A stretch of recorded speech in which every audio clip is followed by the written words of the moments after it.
Hello everyone, and welcome back to the living embodiment of Shadow the Hedgehog with a gun.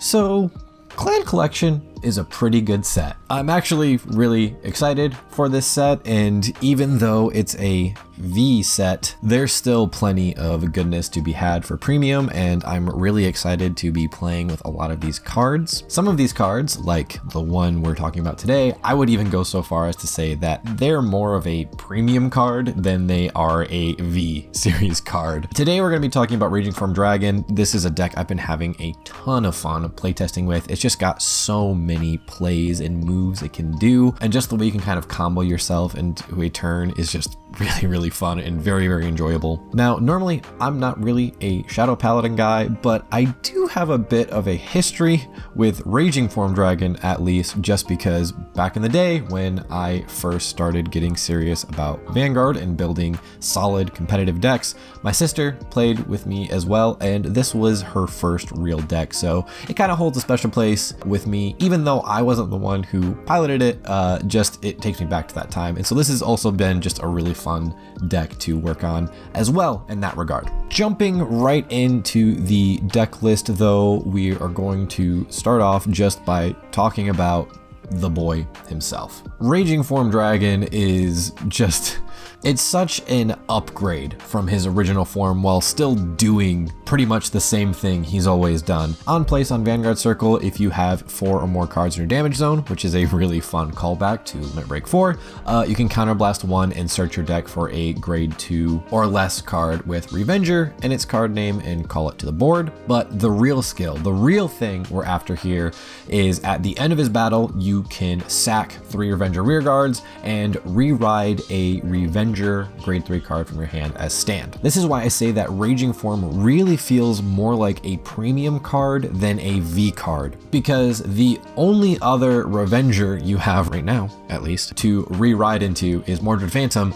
and Mordred Phantom is heavily Blaster Dark focused, and a lot of the other Revenger cards that have existed up till now are also very Blaster Dark focused. Blaster Dark isn't a Revenger. We don't have Blaster Dark Revenger in V right now, so Raging Form is just so much a premium card to me because all of his support just works so well with him. The main goal of this deck is to get on Raging Form and to get as many copies of Raging Form into your hand as you can, and to re-ride as many times as possible. Typically, you're only going to do like maybe 2 re-rides in a turn, depending on how the game is going. This deck in Premium has ways with like only 1 or 2 damage to pull off 2 Raging Form re-rides in 1 turn, going first even, which is just really great. But that's not the only thing it does. We also have a playset of Danger Lunge Dragon, a playset I've been thinking maybe a little bit much. I might swap some ratios around there. So if you are playing this deck and testing it out and you kind of want to bump Danger Lunge down, that's totally fine. But he is there for another purpose that we will get into later as well. But it is so easy to call down a Danger Lunge Dragon, pull off 2 re-rides in a turn, and then get to 3 force markers and some grade 3s in Soul and be able to meet Danger Lunge's requirements to get a crit, 10k, and locking your opponent out of Sentinels. Solid alternate win con that can come up, and I just been really liking having him in the deck. From there though, in our main deck, everything else is just completely focused around Raging Form. Our backup grade 3 basically functions as extra copies of Raging Form. Slay Hex Dragon, when he's placed on Vanguard, if he's ridden over a Revenger, you can counterblast 1, search your deck for a Raging Form card, ride it as stand, and then return Slay Hex Dragon back to your hand. This is so good because it makes it so that even if we have no other copies of Raging Form in our hand, even if we don't have any Raging Forms in hand, we can ride him first, get onto Raging Form and bounce him back to hand, and then with Raging Form skill, we can swing with Raging Form, re-ride Slay Hex Dragon from our hand, use his skill to pull another Raging Form, re-ride that Raging Form, bounce him back to hand, and then we've just gotten Raging Form skill off, even though we didn't actually have a Raging Form in hand. It is just the perfect backup grade 3 and basically helps the deck function as having 8 copies of its main boss monster. Next, we have 2 copies of the new Tartu from Clan Collection, only at 2 just because her skill, while great, and helps populate our board to then just be sacked by Raging Form, it only activates when placed from hand, and that doesn't exactly work with Raging Form's skill of counterblasting and searching and calling her out. So you can't use Raging Form skill to call her out and then get 2 units for the cost of 1. That is where the Wily Revenger mana comes in. I would be a bit more upset with Tartu's skill if we didn't already have mana in G, because mana basically does what Tartu does, but for free and when placed from anywhere. She's mostly what you're probably going to be calling with Raging Form's Superior Call skill, because you ride Raging Form, you counterblast 1, you call it a mana, she searches for a grade 1 or less Revenger Rearguard, calls it to the board, helps repopulate the board after sacking it to re-ride Raging Form. Just really, really great. She's also just great when placed from hand too, just for the same reasons as Tartu, just being able to populate your board. Rounding out our grade 2s, we then have 4 copies of Dark Bless Angel, who is also a very important combo piece, because when she's sacked by your Revenger Vanguard, you can counterblast 1 and search your deck for a grade 1 Revenger Rearguard. Dark Bless Angel is perfect for those situations where you aren't at 4 damage yet and you can't use Raging Form Superior Call ability. It's totally doable to fill up your board with Revengers, one of them being Dark Bless Angel, sack 3, one of them being Dark Bless, gets you your 3rd Revenger to be able to do a 2nd re-ride of Raging Form. One thing to keep in mind though is when playing this deck, I've found that it's kind of important to know when to go off with your Raging Form re-rides, when to exhaust all of them, and when to hold back. Sometimes you might be tempted to just swing for the fences as many times as you can in a turn, but I've also found that sometimes it's kind of better to hold back, only maybe pull off 1 re-ride, and then on your next turn pull off a double re-ride in a turn. But that's just one play you can do, and you have other plays open to you in this deck as well. Moving into our grade 1s, we have 4 copies of our new Revenger grade 1 Rinnel. Rinnel is just fantastic. It has an on-hit ability when it attacks or boosts, and the on-hit is kind of whatever.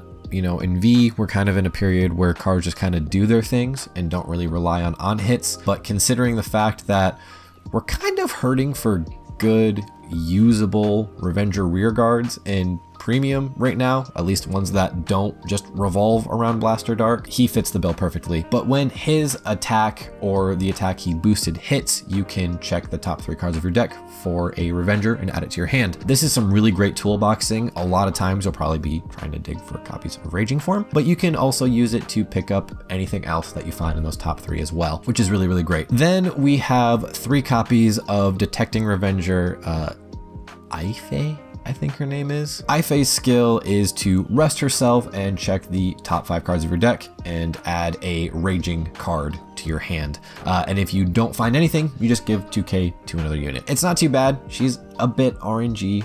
It's kind of fine though. You'll probably be like me. You'll have games where every single Ife you activate, you pop off and you get a Raging Form, and you're just sitting on all 4 Raging Forms in your hand on your first grade 3 turn. And then other times she's just a weird 2k buff. It is what it is. 3 may be a bit much, but I've been enjoying the 3-3 split of her and the next card we're going to talk about, Mar, but feel free to adjust those ratios as you see fit. Talking about Mar now though, I can totally see you wanting to bump Mar up because his skill is when he's placed, you can counterblast 1 and search your deck for a copy of the grade 3 or greater Vanguard. So just a real easy on-call grab a Raging Form copy from your deck. I will say that this deck can be a bit counterblast heavy if you're not careful. It doesn't have to be though. If you go into a turn and do what you need to intelligently and budget your resources accordingly, you shouldn't have a problem. But just know that the longer a game goes on, the more you're probably gonna start feeling the effects of not having much countercharging right now. And then lastly, rounding out our grade 1s, we just have a single copy of a Revenger PG. Doesn't have to be a Revenger PG. You can kind of make it anything else and restructure your trigger lineup accordingly. Mainly just really important for that Revenger name, because unless you're sacking Revengers, you can't be using Raging Form skill. Making our way into the triggers now, we're going to start off by talking about the new Heal Guardian, which the new Heal Guardian for Shadow Paladin is just, it is perfect for this deck. First of all, just Heal Guardians in general, for the most part, I feel like they're probably just going to be the staple trigger you go to going forward. Some people may want to run the other 20k shield heals we have in the deck as well. Me personally, I don't really see a reason not to run them at full copies. You just have a great defensive option in your early game, and then once you go into late game, you're probably just gonna use them to G-Guard anyways. Probably a bit more impactful in the V games where that 20k shield could probably come up, but for the most part, that 15k shield doesn't really matter in premium, because if you have them in hand, you're either going to use them as a Heal Guardian or you're just going to go into the late game and use them for G guards anyways. But it's very important to note again that this is a grade 3 and is also an Abyss Dragon, which is going to be important later, which is also why running things like Danger Lunge and Slay Hex is important too, but we'll get to that in a bit. We have our one of Over Trigger. I'm running a Martinoa right now. You can also probably just run Albaria. It's just kind of up in the air. The over triggers are such RNG. You'll probably have times where you check Albaria on the very last Raging Form swing in a turn and you have nothing on rearguard anymore to be able to make use of those drive checks. I was running Albaria for that reason up until recently, but I'm testing on Martinoa now, and honestly it doesn't really matter that much. Just go with you like, because you'll also probably have situations where you go into Albaria and it just doesn't do anything that you want to either. Doesn't really matter, but you know, you run the over trigger because it's a win games button sometimes. So 3 draw PGs to round out our playset of perfect guards. We also have 4 of the stride crits, which is actually kind of important in this deck because, like I said, we want to use our grade 3 Abyss Dragons for another purpose. So having these to be able to go into our strides is very, very good. And then lastly, 4 copies of Grim Revenger. And now I'm going to say specifically that you want these to be the Grim Revenger crits because it has Revenger in the name. In emergency situations, it can be a thing that can get sacked off the board to pull off our Raging Form skill. And also, since we're not running a too terribly high grade 1 count, you may find yourself in situations where you try to use mana to populate your board, but you don't have any more grade 1s left in your deck. So because she can call grade 1 or less, you can dip into your Grim Revenger supply if you have to.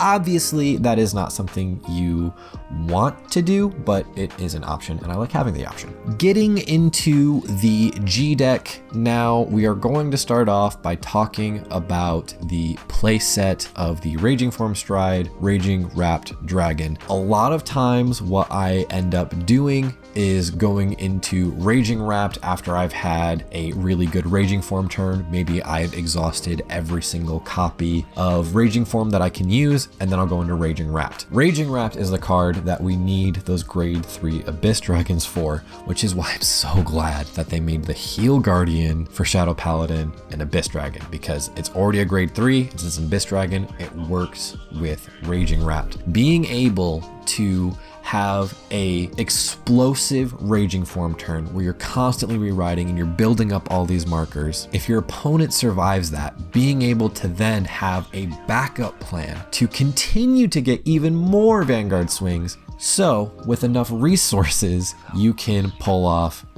just another Raging Form turn, essentially, after you've exhausted your Raging Forms. This is why I also say too that if you're not careful and you don't end up killing your opponent, you can kind of run out of resources and be in a bit of a tight spot. Raging Wrap though, I really like running. 4 is honestly excessive, and especially with the price they are right now, I think 3 is plenty. More often than not, you're probably not ever going to be able to do more than 3 Raging Rapt attacks in a turn, but you know, there's fringe situations where you could go through all 4, and I run the 4th just for that reason, but don't feel pressured to run a full playset if you don't have them or don't want to. It's totally fine. From there, we have 2 copies of Chainranker Dragon. Just not much to say there. The GB3 to force your opponent to guard with 3 or more cards from their hand is fine, but it goes away the second you re-red with Raging Form. Really, it's just a way to be able to stride and also use Raging Form at the same time. If you're going second, why not slap an extra 15k onto your first Vanguard swing? Then we have 2 copies of Morfessa. I haven't mentioned it yet, but this is another reason why I really like this Revenger build, this Raging Form build, because it's a Shadow Paladin deck that isn't just Morfessa or bust. It isn't just turbo to Ritual 10 and use Morfessa. Morfessa is still very usable in this deck, but it's not your go-to first stride option. You have a solid grade 3 turn of the Raging Form, and then maybe go into Raging Rapt, or if you just really need to kill your opponent and you know you can go for it, you can use Morfessa as well. Maybe on your first stride turn after using all your Raging Forms, you're not at Limit Break 4 yet, so you can't really go into Raging Rapt. Morfessa is a perfect option and works really great, and after using a bunch of Raging Forms, your drop zone's probably looking a little grade 1 heavy anyways. 1 copy of Drag Strider Luard, just for when everything goes wrong, being able to get an extra drive check, some extra power, and a crit. Can never complain about it, but if you're going into that, things are probably going very, very wrong. And then we also have 2 copies of Phantom Blaster Diablo, just a really cheesy win con that can sometimes come up. So why not run it in case that situation arises? And then of course, Ultima. You don't have to run Ultima. You can run whatever else you want. You can run another Chainranker, you can run another Morfessa, you can run another Drag Strider, whatever. Doesn't have to be Ultima, but I have Ultima, so I'm gonna run Ultima. Hopefully these get a little bit cheaper once the promo versions drop with Revival Selection later this month, but is what it is. Lastly, we're going to talk about G-Guards. Really, the main one you have is Plotmaker Dragon, just a big, beefy 25k shield. Nothing much to write home about there. And then just 1 copy of Darkveil Dragon. Occasionally, you can find yourself in a situation where he gets really, really big, but more often than not, Plotmaker is probably just the easiest go-to for you to G-Guard with. Those are really the only usable, or I guess I should say the mostly usable G-Guards for Raging Form, because all of the other Shadow Paladin G-Guards work by like calling grade 1s from the top of your deck or moving grade 1s from your board to the Guardian Circle. We're probably never going to have grade 1s on our rear guards because we're going to be just eating them with Raging Form, and we probably won't hit that many off the top of the deck either, just because we're not really running that high of a grade 1 count, and we're constantly thinning them from the deck as well just to eat them. Feel free to experiment with other G-Guards if you want, but for the most part, I don't think you can go wrong with 3 Plotmaker and the 1 of Darkveil. Well, thanks so much for watching, everybody. That is the deck list. I hope you give it a try. This deck has just been so much fun to play, just the combo potential it can do. And like I said, Raging Form just really feels like it was made to be a premium card. Maybe that'll change once we get the Raging Fall Dragon reverse next year. Also, way to go, Bushi. Don't even have Raging Form yet, and already we're hyping up the successor to him.